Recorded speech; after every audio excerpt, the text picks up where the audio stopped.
Kang Dae-hyun built his criminal empire on one simple principle: never show weakness, never feel emotion, never let anyone close enough to matter.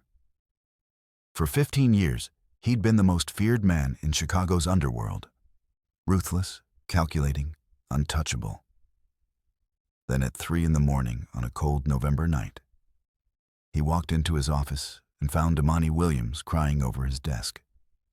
And something inside his carefully fortified chest cracked wide open in a way he'd never experienced before. Dae-hyun had stayed late at one of his legitimate business fronts, a high-end restaurant in River North that laundered money from his less legitimate operations. He'd been going over quarterly reports with his accountant until past 2 in the morning, making sure every number was perfect, every transaction looked clean, every dollar was accounted for. The restaurant closed at midnight. The last customers left by 12:30. The kitchen staff finished cleanup by 1:15. By 2 a.m., the entire building should have been completely empty except for him and his accountant working in the private office upstairs.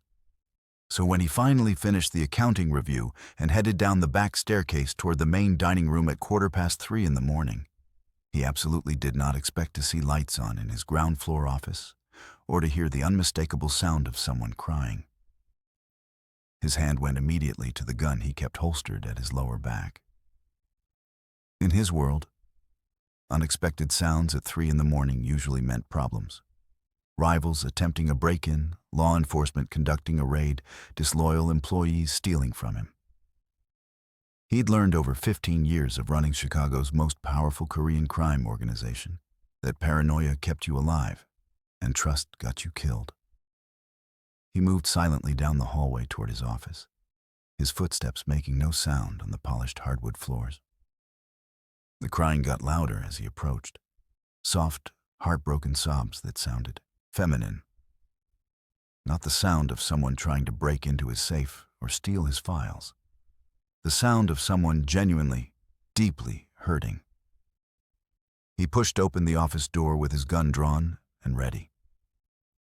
A black woman in a gray cleaning uniform was sitting in his expensive leather desk chair with her face buried in her hands, crying like her heart was breaking into 1,000 pieces. She was so lost in her grief that she didn't even notice him standing in the doorway with a weapon pointed at her. For a long moment, Dae-hyun just stood there, completely uncertain what to do. This was not a situation his 15 years of criminal experience had prepared him for. He knew how to handle rival gang members trying to kill him. He knew how to handle police raids and federal investigations. He knew how to handle disloyal subordinates who needed to be eliminated. But he had absolutely no idea how to handle a crying woman in a cleaning uniform who was clearly having some kind of personal crisis in his office at 3 in the morning. He lowered his gun slowly and cleared his throat. "Who are you and what are you doing in my office?" The woman's head jerked up, her eyes going wide with shock and fear when she saw him standing there. She scrambled up from his chair so fast she nearly knocked it over, her hands coming up in an automatic defensive gesture. "I'm so sorry," she said quickly, her voice rough from crying, her cheeks wet with tears. "I'm so sorry. I didn't think anyone was still here. I work for the cleaning company that services this building. I'm supposed to clean this office, but I needed a minute. I'm sorry. I'll leave right now." She moved toward the door, trying to get past him, but Dae-hyun found himself blocking her exit without really thinking about why. Up close, he could see she was probably in her late 20s, with dark skin and natural hair pulled back in a neat bun. She had the kind of face that was probably beautiful when she wasn't crying. High cheekbones, full lips, expressive eyes that were currently red and swollen from tears. "You haven't answered my question," he said, his voice automatically taking on the cold, authoritative tone he used with everyone. "Why are you crying in my office at 3 in the morning?" "It's personal. It doesn't matter. I shouldn't have been sitting at your desk. That was completely inappropriate. I'll just finish the cleaning and go. I asked you a question. I expect an answer." Something in his tone made her pause. Maybe it was the underlying command that he was used to people obeying without question. Maybe it was something else. Either way, she stopped trying to leave and looked at him directly for the first time. "My son is sick," she said quietly, fresh tears starting to form in her eyes. "Really sick. He's been in the hospital for 3 weeks. Kidney failure. He needs a transplant, but we don't have insurance that covers it, and I can't afford the surgery. The hospital is saying they might discharge him soon because we can't pay. And if they do that without the transplant, he'll die. He's 7 years old, and he's going to die because I can't come up with $250,000 for the surgery he needs. So I was sitting in your nice office crying because I'm working my 3rd job tonight, cleaning offices from midnight to 6 a.m., and it still isn't enough. It's never enough. And I don't know what else to do." She delivered this explanation in a flat, exhausted voice that was somehow more heartbreaking than the crying had been. Like she'd cried so much over the past 3 weeks that she barely had any tears left. Just this hollow, empty acceptance that her child was going to die, and there was nothing she could do about it. Dae-hyun felt something crack in his chest. Something that had been frozen solid for 15 years. He'd built his entire adult life around not feeling things, not caring about people, not letting emotions compromise his judgment. Emotion was weakness. Attachment was vulnerability. Caring about people gave your enemies leverage to hurt you. These were the fundamental rules he'd lived by since he was 21 years old. But standing there, looking at this exhausted, heartbroken woman who was working 3 jobs to try to save her dying son and still failing, he felt something he hadn't felt in over a decade. He felt his heart break for someone else's pain. "What's your name?" he asked, his voice softer than before. "Imani Williams." "Imani, I'm Kang Dae-hyun. I own this restaurant. Sit down." "I really should finish cleaning and go. I have 2 more buildings to clean tonight before my shift ends at 6, and then I have to get to my day job by 8. "Sit down," he repeated, and this time it was clearly a command, not a request. She sat perching nervously on the edge of the chair she'd been crying in moments before.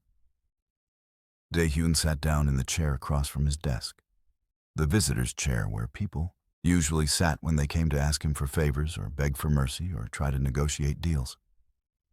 "Tell me about your son," he said. "Everything. Start from the beginning." "Why do you want to know?"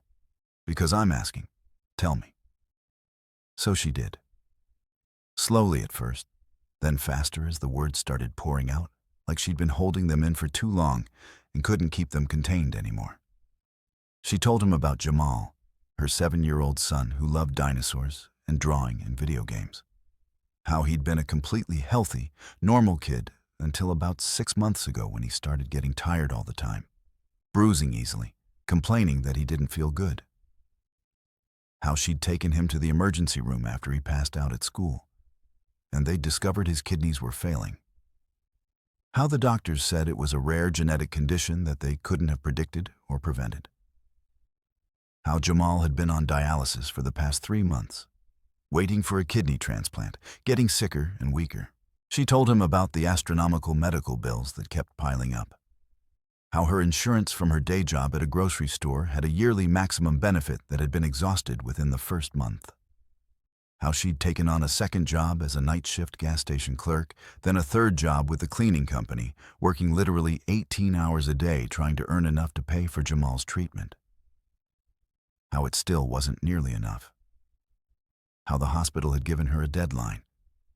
If she couldn't come up with at least $100,000 toward the surgery costs by the end of the month, they would discharge Jamal and put him in hospice care because they couldn't keep providing dialysis indefinitely without payment. "That's in 10 days, Imani said, her voice breaking.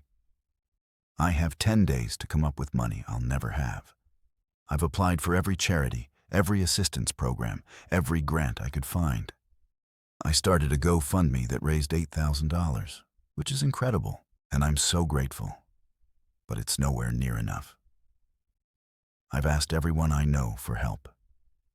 I've done everything I can possibly think of. And it's not enough. Nothing is enough. So in 10 days, my son goes to hospice to die, and there's nothing I can do to stop it. Dae-hyun sat there listening to this explanation, and with every word she spoke, something inside him continued to crack and break. This was a good person, a loving mother working herself literally to exhaustion, trying to save her child. This was exactly the kind of person his world usually destroyed without a second thought. The innocent bystanders, the collateral damage, the regular people who got caught in the crossfire of his wars with rival organizations. He'd stopped thinking about them years ago because thinking about them made it harder to do what needed to be done. But he was thinking about them now. About her. About a 7-year-old boy dying because his mother couldn't afford the medical care that should be a basic human right. About the absolute injustice of a system that would let a child die for lack of money, while people like Dae-hyun had millions of dollars sitting in offshore accounts earning interest. "I'll pay for the surgery," he heard himself say, before he'd consciously decided to say it. All of it. The full cost. Whatever it takes. Imani stared at him, like he'd just started speaking a language she didn't understand. "What?" "I said I'll pay for your son's kidney transplant. The full cost of the surgery and all related medical expenses. I'll have my accountant wire the money to the hospital tomorrow. Today, actually, since it's already past 3 a.m. You'll have confirmation by noon that the funds are available." "I don't." "Why would you? You don't even know me. Why would you pay for my son's surgery? That's hundreds of thousands of dollars. That's not something people just do for strangers." "I have the money. You need the money. It's a simple transaction. Consider it charity, if that makes it easier to accept." "Charity," Imani repeated slowly. "You're going to just give me $250,000 as charity. Just like that. Because I was crying in your office." "Yes. What do you want from me in return? There has to be something. Nobody gives away that much money without expecting something back." Dae-hyun understood her suspicion completely. In his world, nothing was ever free. Every favor came with obligations. Every gift had strings attached. Every act of apparent generosity was really just an investment expecting returns. She was right to be suspicious. "I don't want anything from you," he said, and realized he was telling the truth. "Your son needs help. I can provide that help. It's that simple." "Nothing is that simple, especially not with men like you." "Men like me?" "I'm not stupid. I know what this place really is. I know you're not just a restaurant owner. I clean buildings all over this neighborhood. I've seen things, heard things. I know what you do for a living. So I know that men like you don't just give away hundreds of thousands of dollars without expecting something in return. What do you really want?" She was smart, observant, perceptive. In another life, she would have made an excellent addition to his organization. But that wasn't what this was about. "I want you to let me help your son," Dae-hyun said simply. "That's all. No obligations, no expectations, no strings attached. I have money that I don't need. You need money desperately. Let me give it to you." Imani studied his face for a long moment, clearly trying to decide if he was telling the truth or setting some kind of trap. "Why?" she finally asked. "Why would you do this? What's in it for you?" That was the question, wasn't it? What was in it for him? Why was he offering hundreds of thousands of dollars to save a child he'd never met, to help a woman he'd just encountered crying in his office? "I don't know," he admitted, which was probably the most honest thing he'd said to another person in years. "I just know that I'm going to do it. So you can either accept my help or not. But if you refuse, your son dies. and I'm not going to let that happen when I have the power to prevent it. You don't even know him. You don't know us. We're strangers. You're a mother trying to save her child. That's all I need to know. Imani started crying again, but these tears were different. Relief mixed with disbelief, mixed with desperate hope. If you're serious, if you really mean this, you'll save his life. You'll save my baby. I don't know how to thank you for something like that. There aren't words big enough. Then don't try. Just give me the hospital information and your son's name. I'll handle the rest. She wrote down everything he needed. The hospital name, her son's full legal name, her own contact information. Her hands shook as she wrote, like she still couldn't quite believe this was really happening. When she finished, she looked up at him with an expression that was almost painful in its raw gratitude and hope. "Why are you really doing this?" she asked one more time. "Please tell me the truth." Dae-hyun thought about how to answer that question. The truth was complicated. The truth was that he'd spent 15 years deliberately hardening his heart, refusing to feel empathy or compassion or connection, building walls around himself so thick that nothing could penetrate them. And then this woman had appeared in his office, crying over her dying son. And somehow, all those walls had just crumbled like they'd never existed at all. "Because I can," he finally said. "Because I have more money than I could spend in 5 lifetimes, and your son is dying for lack of it. Because the world is fundamentally unjust, and maybe I can fix one tiny piece of that injustice. Because you were crying in my office at 3 in the morning, and it broke something in me that I thought was completely broken beyond repair. Take your pick. They're all true." "Thank you," Imani whispered. "Thank you. I don't know what else to say, except thank you. Go home. Get some sleep. I'll call you by noon with confirmation that the money has been transferred. I still have 3 more buildings to clean tonight." "No, you don't. You're exhausted. You've been working 18-hour days for months. Go home. Sleep. Be with your son. I'll pay you whatever you would have earned from the cleaning tonight. Just go rest." "You don't have to do that." "I know I don't have to. I'm choosing to. Go." She left, still looking slightly dazed, like she couldn't quite process what had just happened. Dae-hyun sat alone in his office for a long time after she left, trying to understand what he'd just done and why. He called his accountant at 6 a.m. as soon as it was even remotely reasonable to call. "I need you to wire $250,000 to Chicago Memorial Hospital today. Immediately. I'll send you the details. It's for a child's kidney transplant surgery. Make sure it's untraceable back to me personally.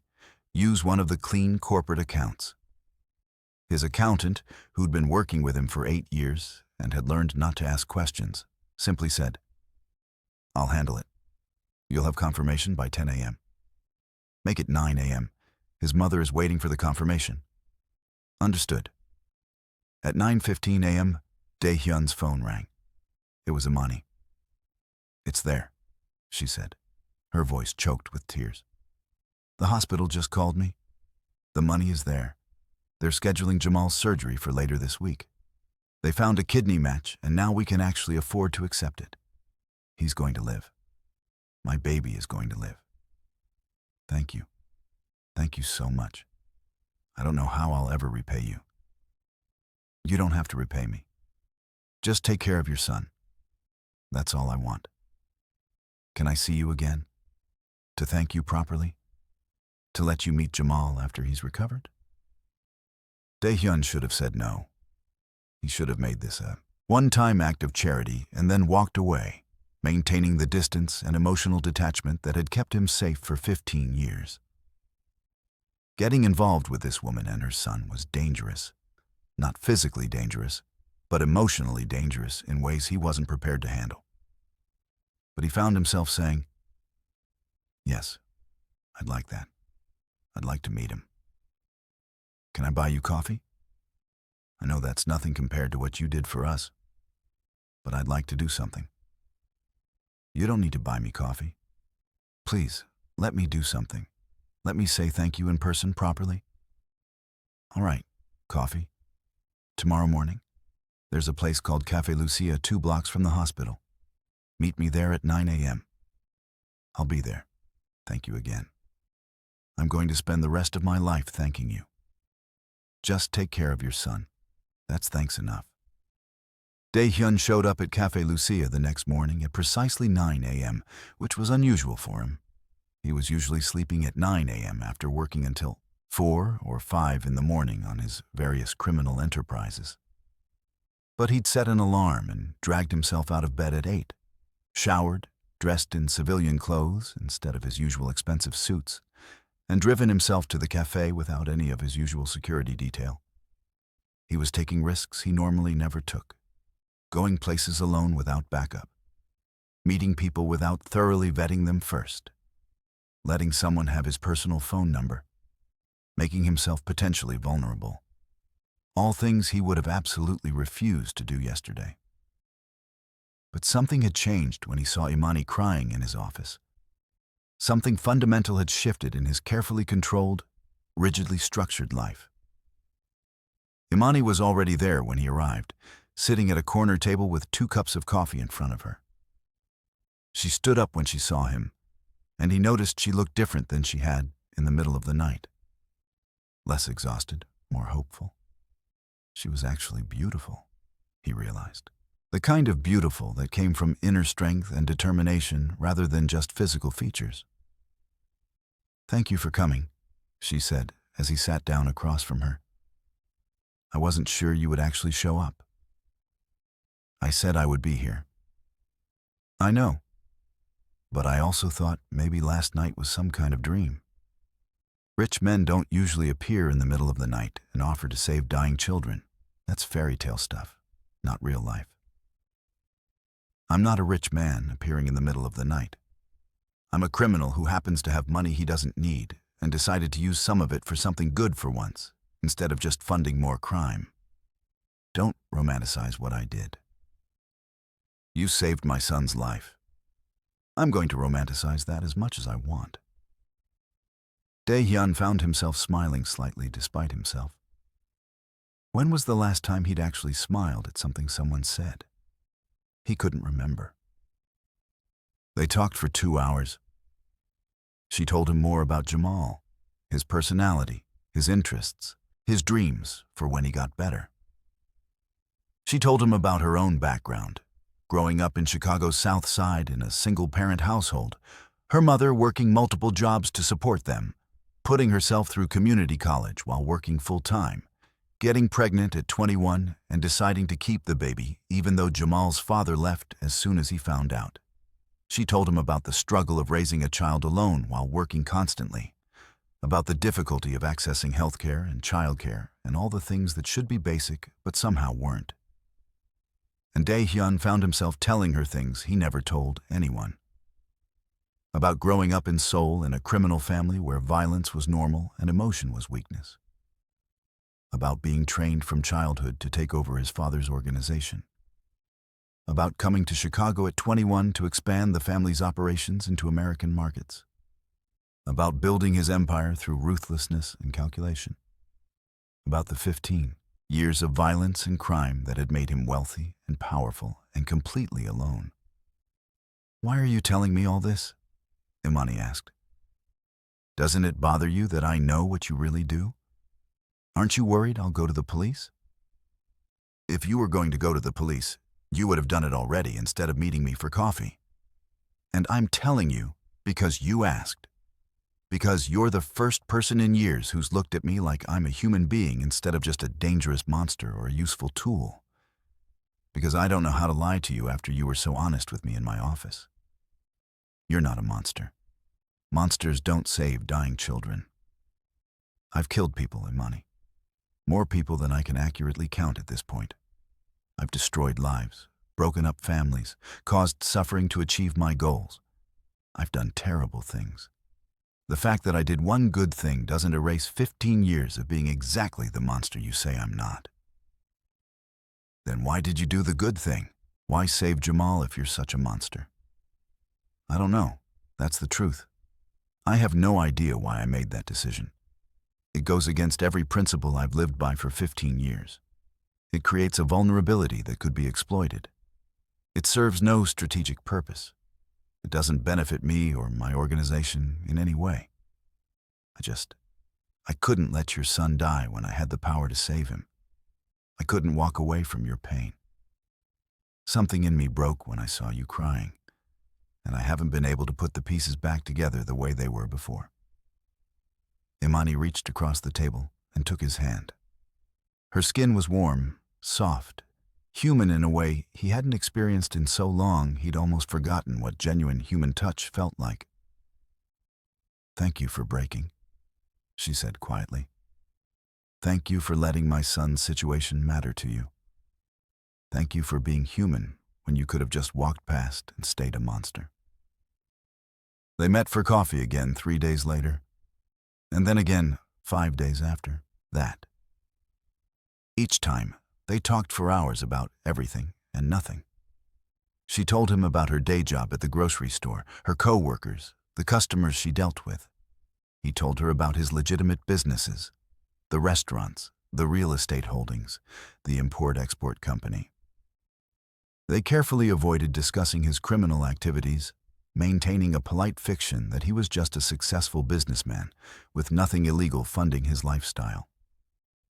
Jamal's surgery happened 6 days after their first coffee meeting. It was a success. The new kidney functioned perfectly. His body accepted it without rejection issues. And within 3 days, he was already looking healthier than he had in months. Imani sent Daehyun updates constantly. Photos of Jamal smiling in his hospital bed, videos of him walking in the hallway, messages about his progress. "He wants to meet you," Imani said during their 4th coffee meeting 2 weeks after the surgery. "I told him that a very kind man helped us pay for his surgery, and he wants to say thank you in person. Would you be willing to visit him at the hospital?" Daehyun should have said no. Getting more involved with his family was dangerous for all of them. The more connected he became to Imani and her son, the more vulnerable he made them to his enemies. In his world, caring about people was the fastest way to get them hurt or killed. But he said yes anyway. He visited Jamal 3 days later, bringing with him an elaborate gift basket filled with dinosaur books and toys that Imani had mentioned her son loved. The boy was small for 7 years old, skinny from months of illness. But his eyes were bright and alert and full of life that hadn't been there before the surgery. "You're Mr. Kang?" Jamal said when Daehyun walked into his hospital room. "My mama says you're the reason I got my new kidney. You paid for my surgery." "Your mother is right. I did." "Why?" "Mama says you don't even know us. Why would you help people you don't know?" "Because your mother needed help and I had the ability to provide it. Sometimes that's enough reason." "My mama says you're a very good man. She cries about you sometimes when she thinks I'm sleeping. Happy crying, though, not sad crying. She says you saved my life, and she doesn't know how to thank you enough." Daehyun looked at Imani, who was standing near the window, looking embarrassed that her son had revealed she'd been crying about him. "Your mother doesn't need to thank me. I'm just glad you're getting better." "Do you like dinosaurs?" Jamal asked, noticing the gift basket.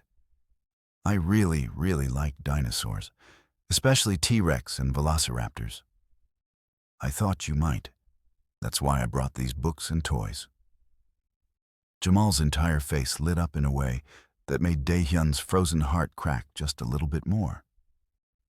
When was the last time he'd made anyone this happy? When was the last time he'd done something purely because it would bring joy to another person with no ulterior motive or strategic calculation? He ended up staying at the hospital for 3 hours, reading dinosaur books with Jamal, listening to the boys' elaborate theories about which dinosaurs would win in various hypothetical fights, playing with the toy dinosaurs he'd brought. Imani watched them together with an expression on her face that Dae-hyun couldn't quite interpret, but that made something warm bloom in his chest. After Jamal fell asleep, exhausted from the excitement of visitors and new toys, Imani walked Dae-hyun out to his car in the parking garage. "Thank you for spending time with him," she said. "You made his day, probably his whole month. He hasn't been that happy and animated since before he got sick. He's a good kid, smart, curious, full of life. You should be proud of how you're raising him." "I'm trying my best. It's hard doing it alone, but I love him more than anything in the world." "Which you know, obviously, because you saw me completely fall apart in your office over him. You weren't falling apart. You were a mother terrified of losing her child. That's the most human thing I've ever witnessed." They stood there in the parking garage, and suddenly the air between them felt charged with something Dae-hyun hadn't felt in years. Attraction, yes, but also something deeper. Connection, understanding, the recognition that they'd somehow become important to each other in a very short time. "Can I see you again?" he asked. "Not just for coffee, for dinner, an actual date." "Are you asking me out? You, a Korean Mafia boss, are asking me, a grocery store worker who cleans buildings at night, out on a date? If you're going to say no, just say no. Don't make it about our respective social positions or career choices." I wasn't going to say no. I was just clarifying that this is actually happening. "Yes, I'll go to dinner with you. When? Tomorrow night? I'll pick you up at 7. We'll go somewhere nice. Somewhere you don't have to worry about the cost, because I'm paying and I can afford anywhere. You don't have to take me somewhere expensive. I'd be happy with pizza. I want to take you somewhere nice. Let me do this." "Okay, somewhere nice. Tomorrow at 7. He took her to one of his own restaurants, the one where he'd first found her crying in his office, though they sat in the main dining room as regular customers rather than in his private office. The food was exceptional. Innovative Korean-French fusion cuisine that had earned the restaurant a Michelin star 2 years ago. Imani seemed almost overwhelmed by the elegance of the setting, the attentiveness of the service, the complexity of the food. "I feel completely out of place here," she admitted halfway through the meal. "Everyone else is wearing designer clothes, and I'm in a dress I bought at Target 3 years ago. Everyone else probably has expense accounts and trust funds, and I'm trying to figure out how much I should tip on a meal I didn't pay for. You're not out of place.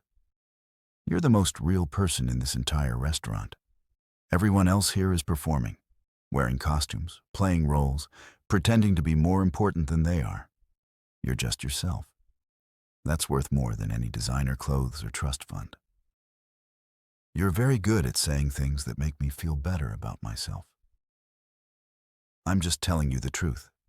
You work 3 jobs to support your son. You've sacrificed everything for his well-being. You're smart and strong, and you haven't let life's difficulties make you bitter or hard. You're remarkable, Imani. I'm not exaggerating or flattering you. I mean that completely." "Why me?" she asked quietly. "You could have anyone. I'm sure women throw themselves at you constantly. Rich, powerful, dangerous men usually have their pick of beautiful women. So why are you interested in me? A single mother with medical debt and 3 minimum wage jobs. Because you saw me as human when no one else does. Because you cried in my office and somehow that broke through 15 years of emotional armor. Because when I'm with you, I remember what it feels like to care about something other than power and control and survival. Because you make me want to be better than I am. Which is something I didn't think was possible anymore. That's a lot of pressure to put on one person. I'm not sure I can live up to being the woman who makes the scary mafia boss want to be good. You already are that woman. You don't have to try." They went on 3 more dates over the following 2 weeks. Each time, Dae-hyun found himself opening up more. sharing things he never shared with anyone. His childhood in Seoul, brutal and violent. His father's expectations, impossibly high. The first person he'd killed at 17, a rival gang member his father had ordered him to execute as a test of loyalty. The slow erosion of his humanity over years of violence, until he'd become exactly the monster his father wanted him to be. I don't know how to be anything other than this, he admitted during their fourth date. A quiet dinner at a small restaurant far from his usual territory, where they were unlikely to be recognized or interrupted. I've been in this life since I was a child. I don't know how to be normal. I don't know how to have normal relationships or normal feelings or a normal life. Everything I touch, I usually destroy. I'm terrified I'm going to destroy you too. You won't destroy me. I'm tougher than I look. I've survived things that would have broken most people. I can handle whatever comes. You don't know what could come. My enemies. If they find out you're important to me, they'll target you to hurt me. They'll use you as leverage. They'll hurt you, hurt Jamal, maybe even kill you both just to prove they can get to me. That's the reality of my world. Everyone I care about becomes a target. Then we'll be careful. We'll be smart about how we handle this. I'm not giving up on you just because your life is dangerous. You saved my son. You gave us a future we wouldn't have had. The least I can do is give you a chance to have a future too. I'm not sure I deserve a future. Not after the things I've done. Everyone deserves a chance at redemption. Even scary mafia bosses who've done terrible things. Maybe especially them. 3 months after that first night, when he found her crying in his office, Dae-hyun realized he was completely in love with Imani Williams. It was terrifying and exhilarating and completely unexpected. He'd spent 15 years deliberately avoiding emotional attachment. He'd had relationships, yes, but purely physical ones with women who understood the arrangement was temporary and transactional. He'd never let anyone close enough to actually matter. But Imani mattered. She mattered more than anything had mattered to him in 15 years. And that made her simultaneously the most precious thing in his life and the most dangerous vulnerability he'd ever had. He was sitting in his office late one night, reviewing reports on his various illegal operations, when his second-in-command, Park Ji-hoon, walked in with an expression that made Dae-hyun's stomach drop. "We have a problem," Ji-hoon said without preamble. "The Russians know about the woman." Dae-hyun felt ice flood his veins. "What?" "Imani Williams. The Russians have been watching you for weeks. They've seen you meeting her, taking her to dinner, visiting her son at the hospital. They know she's important to you. Viktor called me an hour ago. He wants to meet with you tomorrow to discuss terms." He didn't say it explicitly, but the implication was clear. They're going to use her as leverage to force concessions from you in the ongoing territorial dispute. The Russians, specifically the Dimitrov organization led by Viktor Dimitrov, a brutal, ruthless criminal who'd been trying to encroach on Dae-hyun's territory for the past year. They'd been in escalating conflict for months, skirmishes and attacks becoming increasingly frequent and violent. Dae-hyun had refused to give ground, refused to negotiate, refused to show any weakness. And now, Viktor had found his weakness. "Pull every available man," Dae-hyun ordered immediately, his voice cold and controlled, even though panic was screaming through his mind. "Put round-the-clock security on Imani and her son. No one approaches them without going through our people first. Move them to a safe house immediately, tonight, within the next 2 hours. I don't care if she protests or doesn't understand. Get them somewhere the Russians can't reach them." "Already done. I sent a team as soon as Viktor made contact. They're extracting her and the boy right now." "But boss, this is exactly what I warned you about. Getting involved with a civilian, especially one with a child, creates a vulnerability we can't fully protect. Viktor knows this. he's going to use them against you. Then I'll deal with Viktor permanently. Schedule the meeting for tomorrow night. Tell him I'll meet him at the neutral location we've used before. And tell him if he or any of his people go anywhere near Imani or her son, I'll burn his entire organization to the ground and personally kill everyone he's ever cared about. Make sure he understands that's not a threat. It's a promise. Ji-hoon left to make the arrangements. Dae-hyun sat alone in his office, staring at his phone, debating whether to call Imani and explain what was happening. Before he could decide, his phone rang. It was her. "What the hell is going on?" she demanded, her voice tight with fear and anger. "6 armed men just showed up at my apartment saying I need to go with them immediately, that I'm in danger, that you sent them. They won't explain anything except that it's not safe for me and Jamal to stay here." "What's happening, Dae-hyun?" "My enemies know about you. They know you're important to me. They're going to try to use you and Jamal as leverage to force me to give them what they want. I need you somewhere safe where they can't reach you. Please, Imani, trust me on this. Go with my people. Let them take you to the safe house. I'll explain everything as soon as I can. But right now, I just need you safe. This is because of me. Because we've been seeing each other. I've put Jamal in danger because I started dating you. No, this is because of me. Because I'm in a dangerous world and anyone connected to me becomes a target. I tried to warn you this could happen. I tried to tell you what being involved with me would mean. But I was selfish. I wanted you in my life so badly that I didn't protect you properly. This is my fault, not yours. What are you going to do? Whatever I have to do to keep you safe.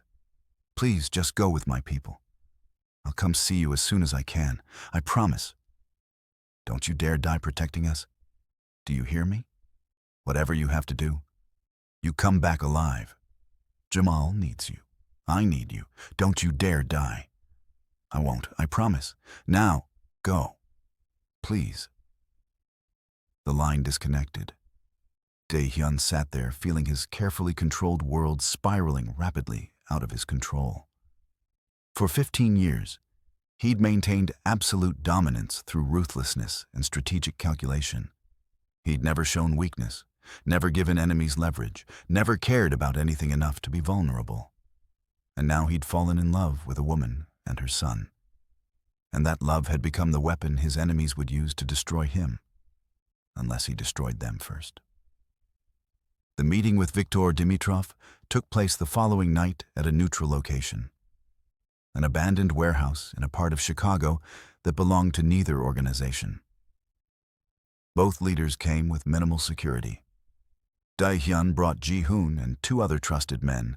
Viktor brought his brother Alexei and 2 of his enforcers. They met in the center of the empty warehouse, maintaining careful distance, hands visible, weapons holstered but accessible. Viktor was in his mid-40s, tall and broad, with the kind of scarred, brutal face that spoke of a life lived through violence. He smiled when he saw Dae-hyun, a predatory smile that showed too many teeth. "Kang Dae-hyun," Viktor said in heavily accented English. "Thank you for meeting with me on such short notice. I believe we have much to discuss regarding our ongoing territorial disagreements and how we might reach mutually beneficial arrangement. You threatened the woman I'm seeing and her 7-year-old son," Dae-hyun said coldly. "That's not the beginning of a negotiation. That's a declaration of war. So speak quickly and make your offer, because if you waste my time, this conversation ends with violence. Direct. I appreciate this quality. So I will be direct as well. You control West and North Chicago territories that I want for my operations. You have refused to negotiate sharing of these territories despite my reasonable requests. So I have found leverage to encourage negotiation. The woman, Imani Williams, and her son, Jamal, they are your weakness. You care for them, which makes them valuable to me. So here is my offer. You give me access to your West Side operations and distribution networks, and I do not harm your woman or her child. This is fair trade, yes? No. Here's my counteroffer. You forget Imani Williams and her son even exist. You stop attempting to expand into my territories, and I allow you to continue breathing. Otherwise, I declare open war on your entire organization and systematically destroy everyone you've ever cared about. Your brother Alexei standing next to you? Dead. Your nephew Pavel, who attends University of Chicago? Dead. Your elderly mother still living in Moscow? Dead. Everyone. Systematically eliminated as punishment for threatening what's mine. That's my counteroffer. Viktor's smile disappeared, replaced by cold anger. You think you can threaten my family, and I will simply accept this? You have made mistake, Kang. Big mistake. I came here offering peaceful solution. Now there is only war. Then there's war. But understand something very clearly before you commit to this path. You threatened a woman and a child to gain leverage over me. That crossed a line I will not tolerate. So if you choose war, it won't be business. It will be personal. And when I make things personal, I don't stop until everyone on the other side is dead or destroyed. Ask anyone who's been in this business longer than you have. Ask them what happened to the last organization that crossed me personally. Ask them what I did to every single member, every single associate, every single person connected to them. And then decide very carefully if you really want to go to war with me over some territory you don't even need. You think I am afraid of you? You think your reputation intimidates me? I don't care if you're afraid or not. I'm telling you what will happen if you continue down this path. You have one chance to walk away from this. Forget about Imani and Jamal. Stop trying to expand into my territory. Return to your own operations and leave me alone. If you do that, we can coexist peacefully. If you don't, then everything that happens next is on you. Viktor stared at him for a long, tense moment. The warehouse was completely silent, every person present understanding that the wrong word or movement could trigger immediate violence. Finally, Viktor nodded slowly. You are serious. You would truly go to war over one woman and her child. Without hesitation. Then you are either very brave or very stupid. But I did not survive this long by making unnecessary enemies. I will accept your terms. The woman and child are forgotten. Your territories remain your own. But know this. This is not over between us. Someday you will show weakness again, and when you do, I will exploit it. This is business. Nothing personal. Everything is personal when you threaten people I care about. Remember that. They left the warehouse without further. They left the Fashvaz conversation. As soon as they were back in his car, Ji-hoon turned to Dae-hyun with an expression of mixed respect and concern. Boss, you just threatened Viktor's entire family, including his mother in Moscow. That's going to have consequences. He can't let that stand without responding somehow. You've escalated this conflict significantly. I don't care about consequences. He threatened Imani and Jamal. That's unacceptable. I will burn down the entire world before I let anyone hurt them. Viktor needed to understand that clearly, and now he does. You're in love with her. Completely in love. I've never seen you like this. In 15 years of working together, I've never seen you care about anything or anyone the way you care about her and her son. I know. It's terrifying. It's the most vulnerable I've ever been. But I can't stop it, Ji-hoon. I don't even want to stop it anymore. She makes me feel human again. She makes me remember that there's more to life than just survival and power and control.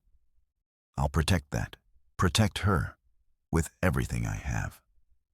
He went directly to the safe house where his people had taken Imani and Jamal. It was a luxury apartment in a heavily secured building in downtown Chicago, with his best security team stationed outside and sophisticated alarm systems throughout.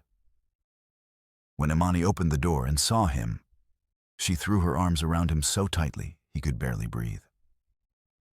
"You're okay?" she said, her face buried against his chest. "You came back. You're not hurt." "I told you I would come back. Is Jamal okay?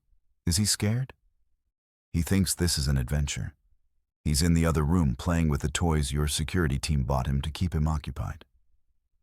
He doesn't fully understand the danger. But I understand it. I understand that being with you puts us at risk.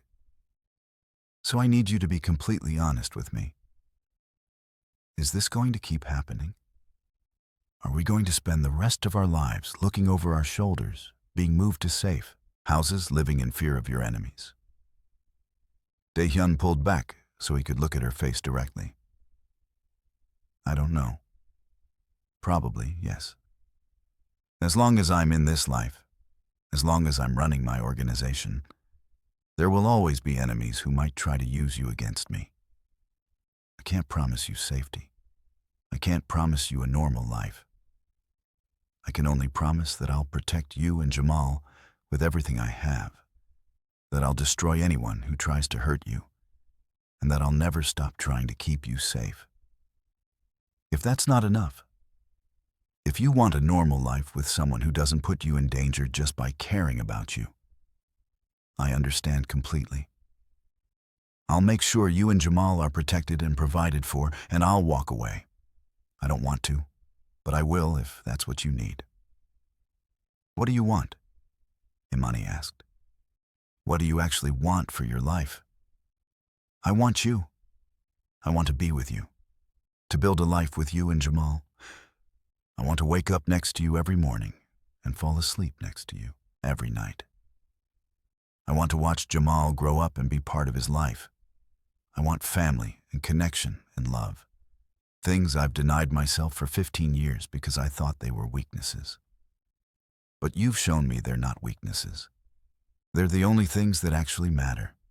Everything else, the money, the power, the empire I've built, it's all meaningless without someone to share it with. Without you. Then I want that too. I want to be with you despite the danger, despite the complexity, despite everything. Because you saved my son's life. Because you've been more honest with me than anyone ever has. Because when I'm with you, I feel like I finally found someone who sees all of me.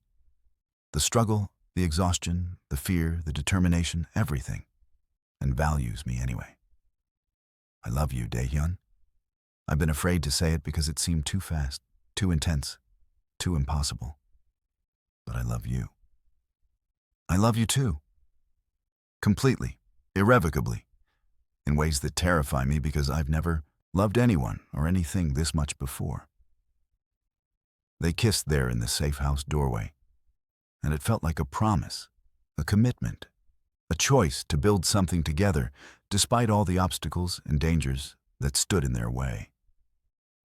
Over the following months, Dae-hyun began making changes to his life and his organization. Significant changes that he never would have considered before meeting Imani.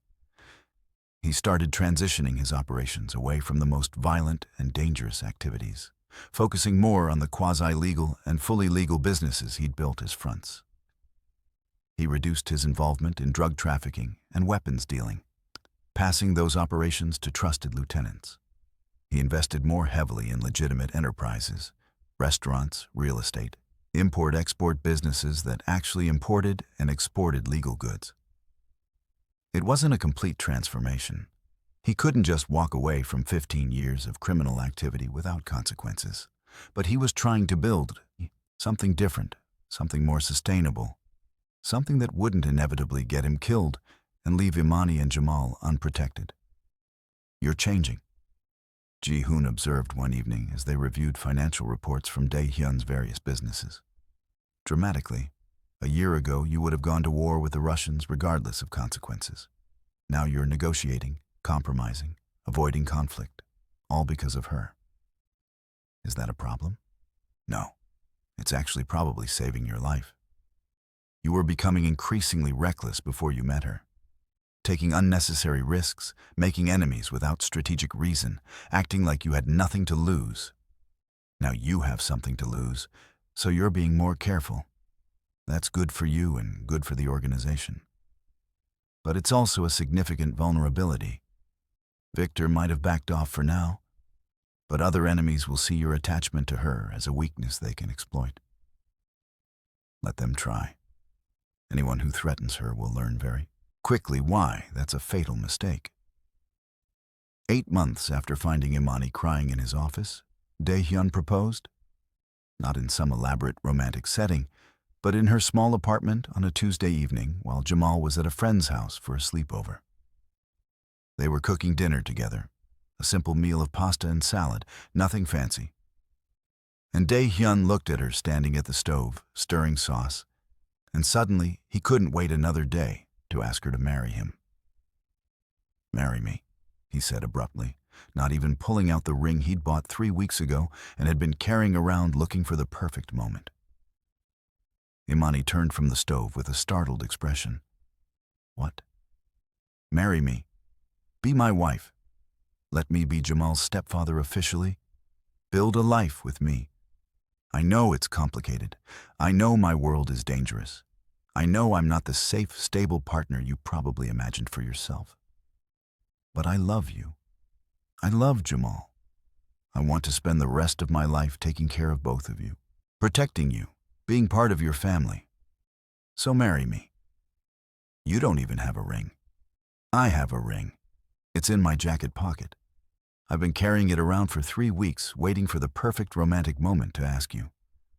But watching you cook dinner in your tiny kitchen, I realized this is the perfect moment. This is us. This is our real life. Cooking dinner in a small apartment, stealing moments between your work shifts and my meetings, building something genuine despite all the chaos surrounding us. So marry me." Imani turned off the stove, crossed to where he was standing, and kissed him deeply. "Yes, absolutely yes. I'll marry you. Give me the ring so I can see what you picked out." He pulled the ring box from his jacket pocket and opened it to reveal a simple but elegant diamond engagement ring. Nothing ostentatious, but clearly expensive and beautifully crafted. Imani stared at it for a long moment. This must have cost a fortune. I have a fortune. I wanted to spend some of it on something that actually matters. Do you like it? I love it. It's perfect. You're perfect. This whole impossible situation is somehow perfect despite absolutely no part of it making any logical sense. Love rarely makes logical sense. That's what makes it worth having. They got married 3 months later in a small private ceremony, attended only by a handful of people. Jamal, of course, who served as ring bearer and was absolutely thrilled to have Dae-hyun officially becoming his stepfather. Ji-hoon and a few of Dae-hyun's most trusted associates. Imani's mother and a couple of her closest friends who'd supported her through Jamal's illness. It wasn't the elaborate wedding Dae-hyun could have afforded, but it was intimate and genuine and perfect. 1 year after finding Imani crying in his office, Dae-hyun was sitting in that same office late at night, reviewing financial reports when she appeared in the doorway. He looked up immediately, a smile automatically appearing on his face, something that still surprised him every time it happened. He'd smiled more in the past year than in the previous 15 combined. "What are you doing here so late?" he asked. "You should be home sleeping. You worked a double shift at the store today. I wanted to see you, and I wanted to be in this office, the place where everything changed, where you found me crying and decided to save my son's life, and somehow ended up saving mine too." She came around the desk and sat in his lap, something she'd never have dared to do a year ago, but now felt completely natural. "Do you remember what you said to me that first night, when I asked why you were helping us?" "I said a lot of things that night. You said you were going to do it because you had more money than you could spend in 5 lifetimes, and my son was dying for lack of it. Because the world was fundamentally unjust, and maybe you could fix one tiny piece of that injustice, because I was crying in your office at 3 in. in the morning, and it broke something in you that you thought was completely broken beyond repair. I remember. All of that was true. It broke something in you, Imani repeated softly. But I don't think it broke you. I think it opened you. I think you'd been frozen solid for 15 years, and seeing someone's pain finally melted that ice and let you feel again. Let you be human again. Let you love again. Maybe. All I know is that finding you that night changed my entire life. Changed who I am. Changed what I want and what matters to me. I was existing before. Just surviving from one day to the next.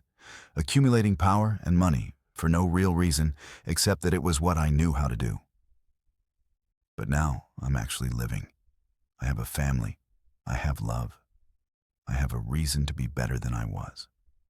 All because you were crying in my office at 3 a.m. and I made a decision to help you instead of walking past. Best decision you ever made? Without question. Saving Jamal's life saved mine, too. Loving you has made me into someone I actually recognize when I look in the mirror. Someone I might even be able to respect someday. I already respect you. You're a good man who's done some bad things, but you're trying to be better.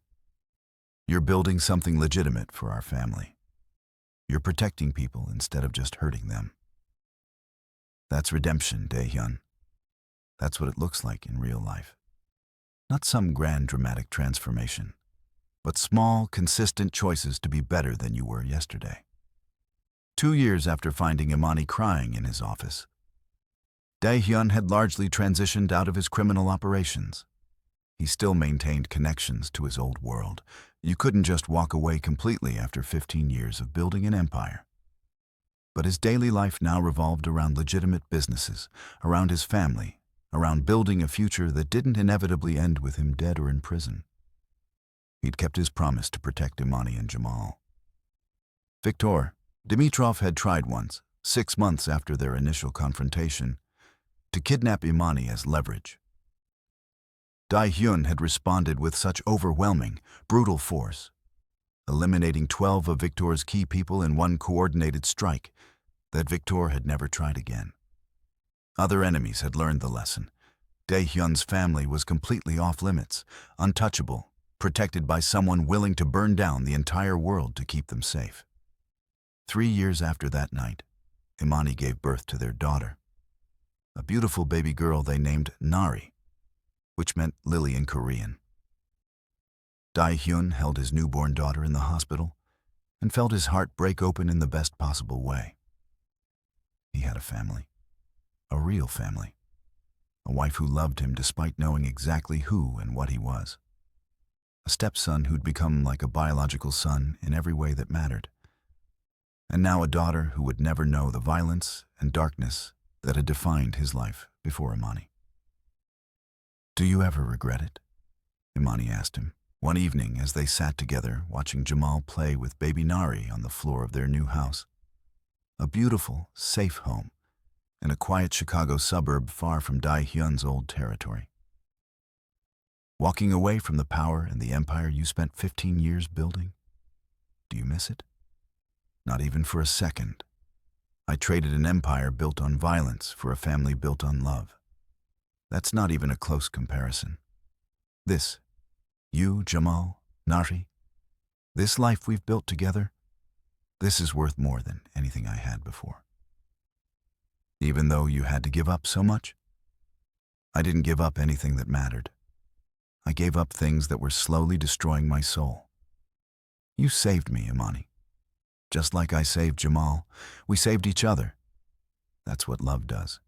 It saves us from ourselves, from our worst instincts, from the darkness that threatens to consume us. You found me when I was completely lost, and you showed me the way back to being human. You found yourself. I just gave you a reason to try. 5 years after, that first night, Dae-hyun was completely out of criminal operations. He'd successfully transitioned everything to legitimate businesses, paid off everyone who needed to be paid off, negotiated his exit from the underworld as peacefully as possible. He owned restaurants, real estate, import companies that actually imported legal goods. He paid his taxes, followed the law, built a reputation as a successful businessman rather than a feared crime lord. And every night, he came home to a family who loved him. To Imani, who'd seen him at his worst and chosen to love him anyway. To Jamal, now 12 years old and healthy and happy, who called him dad without hesitation. To Nari, now 2 years old, who would never know anything about her father's dark past. To a life that was normal and peaceful and more fulfilling than anything he'd experienced in his previous 36 years of existence. Do you ever think about that first night? Daehyun asked Imani on their 5th wedding anniversary, as they sat together on their porch watching the sunset. About what would have happened if I'd walked past my office instead of going in. If I'd seen you crying and just kept walking. I think about it sometimes. I think Jamal would have died. I think I would have spent the rest of my life destroyed by that loss. I think I would never have known that someone like you existed in the world. Someone who could be ruthless and dangerous, but also kind and loving. I think both our lives would have been immeasurably poor. I think I would have eventually gotten myself killed. I was being increasingly reckless before I met you, taking unnecessary risks, almost like I was subconsciously trying to end it all because I couldn't see any point to continuing. You gave me a reason to live, not just survive. You gave me a future worth protecting. We saved each other. We did.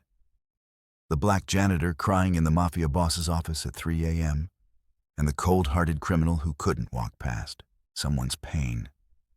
We were both exactly where we needed to be that night. And everything that's happened since has been because of that one chance meeting. That one moment of genuine human connection breaking through all my carefully constructed walls. Best night of our lives, even though it was the worst night of mine at the time. The worst night that led to the best life. I'll take that trade every single time. They sat together, watching the sunset, holding hands, surrounded by the family they'd built from that first impossible moment. And Daehyun thought about the man he used to be. Cold, ruthless, alone, slowly dying inside while accumulating power and wealth that meant nothing. And he thought about the man he'd become, loving, protective, part of something larger than himself, finally alive in ways he'd thought were impossible. All because on one November night 5 years ago, he'd walked into his office at 3 a.m. and found a woman crying over his desk, all because he'd made the choice to help instead of walk past. All because his frozen heart had finally, miraculously, broken open. Sometimes, the most important moments in life happened in the most unexpected ways. Sometimes, salvation came from the most unlikely sources. Sometimes love found you in the darkest places and pulled you into the light. And sometimes, if you were very lucky, a black janitor crying in a Mafia boss's office at 3 a.m. became the beginning of everything that actually mattered.